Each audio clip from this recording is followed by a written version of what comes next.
आता आपण म्हैसूर पाक बनवणार आहोत. त्याच्यासाठी 1 कप बेसन घेतलेलं आहे. ते छानपैकी चाळून घ्यायचं आहे. आता आपलं बेसन चाळून झालेलं आहे. आता बाउलमध्ये काढून घेऊया. आपण 1 कप बेसनला अर्धा कप तूप घेणार आहोत. तूप मी सर्व वापरलेलं आहे आणि वर एक्स्ट्रा मला 3-4 चमचे तूप लागलेलं आहे. तर ते विस्करच्या साहाय्याने मिश्रण छानपैकी ढवळून घ्यायचं आहे, जेणेकरून गुठळ्या अजिबात राहिल्या नाही पाहिजेत. बघा, अशा प्रकारे पातळ झालं पाहिजे इतपत.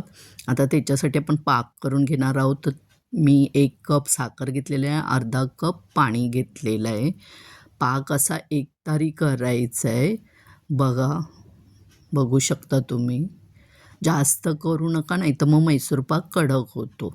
तर आता आपला पाक तयार झालेला आहे. त्याच्यामध्ये बेसनचं मिश्रण घालून घेतलेलं आहे. ते पण स्लो टू मीडियमवर छान ढवळून घ्यायचं आहे 5 मिनिट. त्याचा कलर चेंज होतो आणि बघा कढईला पण चिकटत नाही आहे आणि पिवळा होता तो सफेद झालेला. आता हे आपण केकचं भांडं आहे त्याच्यात काढून घेतलेलं आहे, पण मी अगोदरच बटर पेपर घातलेला आहे आणि तूप लावून घेतलेलं. मिश्रण छान पसरवून घ्यायचं आणि थोडं गरम असताना थोडंसं असं कट मारून घ्यायचं आहे.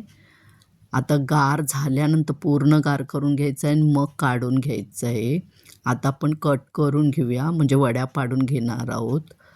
आणि ना अशा प्रकारे केलात ना तर एकदम मस्त मऊसूत असा म्हैसूर पाक होतो. अजिबात कडक होत नाही आणि खायला ते इतका चविष्ट होता ना की विचारूच नका.